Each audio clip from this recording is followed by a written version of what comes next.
13 Kasım 1989'da 28 yaşındaki Wesley Allen Dodd adındaki bir adam, Washington Kamass'taki bir tiyatro salonundan genç bir çocuğu kaçırmaya çalıştığı için tutuklanmıştı. Bununla birlikte polis onu sorgulamak için karakola götürdüğünde çok daha uğursuz bir şey keşfettiler. Dodd son birkaç ay içerisinde 3 çocuğa daha cinsel tacizde bulunmuş ve onları öldürdüğünü itiraf etmişti. İşte bugün anlatacağım ilginç hikaye, Amerika'nın en azılı katillerinden biri olan Wesley Allen Dodd'ın hikayesi.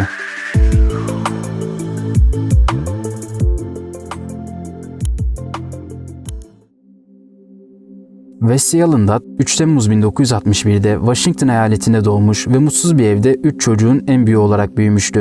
The New York Times'a göre Dodd ve küçük kız kardeşi mahkemeye sevgisiz bir ailede büyüdüklerini söylemişlerdi. Bu sorumlu yetiştirilme tarzının işlediği suçlara bir katkıda bulunup bulunmadığı net olmasa da Dodd'ın suçlarının erken yaşta başladığı oldukça açıktı. Dodd 13 yaşındayken yatak odası penceresinden çıplak pozlar vererek kendisini çocuklara teşhir etmeye başlamıştı. Ertesi yıl daha 6 ve 8 yaşlarında olan 2 küçük kuzenini taciz etti. Ancak yakalanıp danışmanlık seanslarına katılması emredilmesine rağmen Dodd'ın iğrenç suçları burada durmadı. Ergenlik yılları boyunca mahalledeki çocuklara bakıcılık teklif etti ve onları uyurken taciz etti. Birkaç kez bu suçlar nedeniyle tutuklandı. Ancak her seferinde tedavi göreceğine söz veriyordu ve sadece bileğine kelepçeleyerek bir süre gözetim altında tutuluyordu. Dodd 1979'da liseyi bitirdikten kısa bir süre sonra yani 1981'de ABD donanmasına katıldı. Donanmada seks karşılığında genç erkeklere para teklif etmekle suçlandıktan sonra ordudan ihraç edildi. Ancak donanma herhangi bir suç duyurusunda bulunmadı. Sonraki yıllarda çocukları taciz etmekten veya taciz etmeye teşebbüs etmekten en az 3 kez tutuklandı. 1984'te Dodd 9 yaşındaki bir çocuğa cinsel tacizde bulunmaktan suçlu bulundu. Ancak yargıç Dodd'ın danışmanlığa gideceğine söz vermesinden dolayı 10 yıllık cezasını sadece 4 aya indirdi. Tabi ne yazık ki mahkeme emriyle verilen danışmanlığın Dodd'ın çocuklara zarar verme dürtüsü üzerinde hiçbir etkisi olmadı.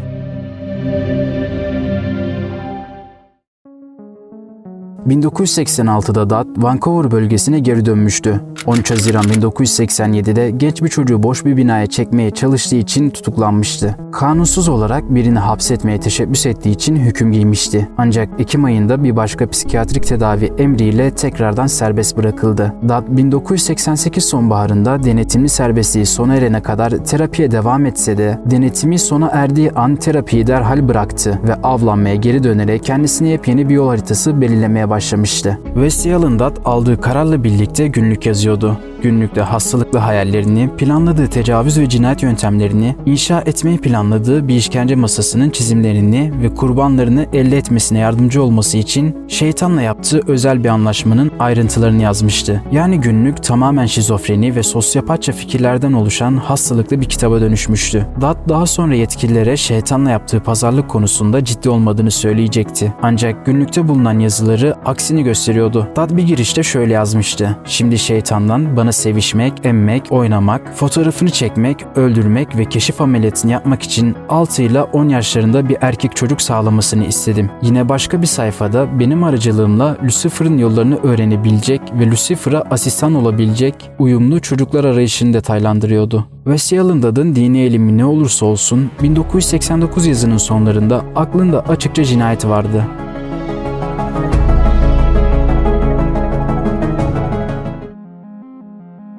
4 Eylül İşçi Bayramı'nda Vancouver'daki Douglas Park'ta sinsi dolaşmaya gittiğinde 15 santim civarındaki bir bıçakla silahlanmıştı. Bu av gezisinden önceki gece günlüğüne şunları yazmıştı: "Eğer onu eve götürebilirsem cinayetten önce şipşak bir olay yerine çeşitli tecavüz türleri için daha fazla zamanım olacak." Böylece Wesley Allen Dodd'ın kafasındaki karanlık giderek daha da belirginleşiyordu.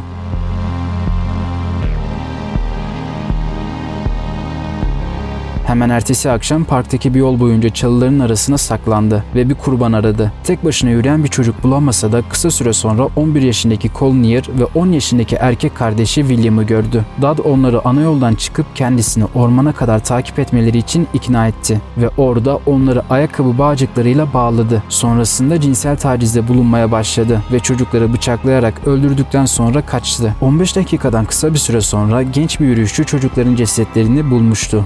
Sonrasında 2 ay boyunca Dad çocukların cinayetleriyle ilgili gazete haberlerini inceliyor ve olayla ilgili gelişmeleri not ederek zaman geçiriyordu. Ancak 29 Ekim 1989'da Wesley Allen Dad'ın kana susamışlığı tekrardan gün yüzüne çıktı ve yeni bir cinayet işlemek için yola koyuldu. O gün bulunduğu yer olan Portland yakınındaki Oregon'a gitmiş ve 4 yaşındaki Lee Isley'i bir oyun alanından kaçırmıştı. Dad dairesinde Lee'nin çıplak fotoğraflarını çekiyor ve çocuğu taciz ediyordu. Akşama doğru Dad küçük Isley'i McDonald's'a götürdü ve ona bir oyuncak aldı. Çocuk bir an için Dad'ın tacizlerinden uzaklaşmış olsa da eve döndükten sonra çocuğa cinsel tacizde bulunmaya devam etti. Çocuk sonunda uyuyakaldı. Ancak iddialara göre Dad gece yarısı çocuğu uyandırarak "Sabah seni öldüreceğim" demişti. Sabah olduğunda Dad Isley'i gerçekten de öldürdü. İlk olarak bilincini kaybedene kadar boğdu. Sonra çocuğu tekrar uyandırarak dolaptaki bir çubuğa ip yardımıyla astı ve cesedin fotoğraflarını çekmeye başladı. 1 Kasım günü ise cesedi Vancouver Gölü yakınlarında bulunan Washington Eyaleti Av Koruma Alanı'na attı. Cesedi ise alanda bulunan bir avcı bularak polise haber verdi.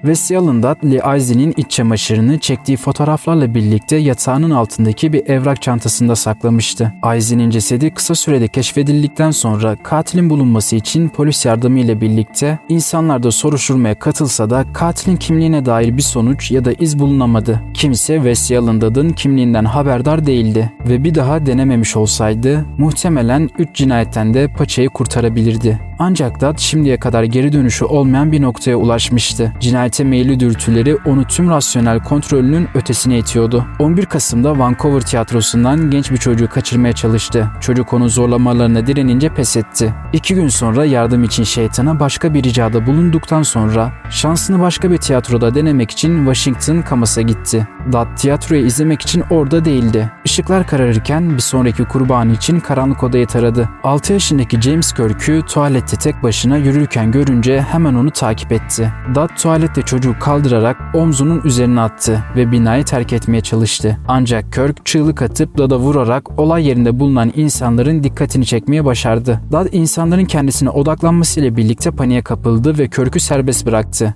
Sonrasında sarı renkte olan Ford Pinto'suna koştu ve olay yerinden kaçmaya çalıştı. Ancak Kirk'ün annesinin erkek arkadaşı William Ray Kirk'ün çığlıklarını duymuş ve Dad'ın peşinden koşmaya başlamıştı. William her ne kadar koşsa da Dad arabasındaydı ve William'ın arabanın hızına yetişmesi mümkün değildi. Ancak tam bu anda Dad'ın başına beklenmedik bir olay geldi ve arabanın motoru bozuldu.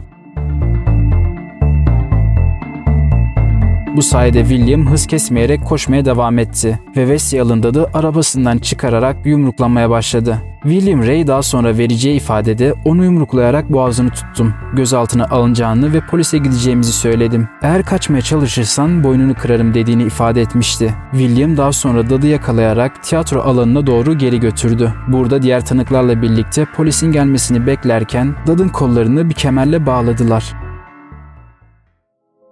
Dad gözaltına alındıktan sonra sonunda Isley ve Near kardeşleri öldürdüğünü itiraf etti. Polis evini aradığında Lee Isley'nin fotoğraflarını, iç çamaşırlarını, Dad'ın tüyler ürpertici günlüğünü ve hatta günlüğüne yazdığı ve yapmaya başladığı ev yapımı işkence sehpasını buldular. Wesley Allen Dad'ın rahatsız edici suçları nihayet gün ışığına çıkmıştı ve işin garibi eylemlerinden dolayı ölüm cezasını hak ettiğini söyleyerek ısrar eden kişi Dad'ın kendisiydi. Wesley Allen Dad mahkemede anlamsız olduğunu iddia ederek kendi savunmasında konuşmayı reddetti. Bunun yerine Lee Isley'nin ölümü gibi asılarak idam edilmesini talep etti. Dad ölme kararını savunmak zorunda kaldığı için garip bir durumdaydı ve şunları söylemişti. Ceza aşamasında herhangi bir hafifletici kanıt sunmadım. Çünkü bence bu sadece bir bahane ve herhangi bir mazeret üretmek istemiyorum diyerek devam etti. Ceza adalet sistemini hiçbir şey için suçlamıyorum ama sistem çalışmıyor ve onlara nedenini söyleyebilirim dedi. Suçların neden işlendiği gerçekten önemli değil. Tüm seks suçluları ve katiller gibi ben de yasalar önünde sonuna kadar cezalandırılmalıyım. Dad ölümünün kurbanların ailelerini rahatlatacaksa bir an önce ölmesi gerektiğini belirtmişti. Son olarak Dad asılmanın en uygun infaz yöntemi olduğu ve temyiz yoluyla ölümünün ertelenmesini istemediği konusunda ısrar etti. Mahkemede kaçma veya hapishanede birini öldürme fırsatı bulamadan önce idam edilmeliyim. Eğer kaçarsam size söz veriyorum öldüreceğim. Tecavüz edeceğim ve her dakikasının tadını çıkaracağım dedi. Dad asılmak istemişti çünkü işlediği son cinayette 4 yaşında olan Lee Azi'yi bu şekilde öldürdüğünü belirtti. Mahkemeden sonra 5 Ocak günü idam kararı verilen Dad tüm televizyon ve gazetelere kendisini bir canavar olarak pazarlıyordu. Kendisini dinlemek isteyen herkese sayısız röportaj veren Wesley Allen Dad, verdiği bir röportajında muhabire "Bütün günahlarımı itiraf ettim" demişti. İncil'in öğrettiği şeye inanıyorum. Cennete gideceğim. Şüphelerim var ama 3 küçük çocuğa gidip onlara sarılıp ne kadar üzgün olduğumu söyleyebileceğime gerçekten inanmak isterim. Onları gerçek bir aşkla sevdim ve sevebiliyorum ve onları hiçbir şekilde incitmek gibi bir arzum yok.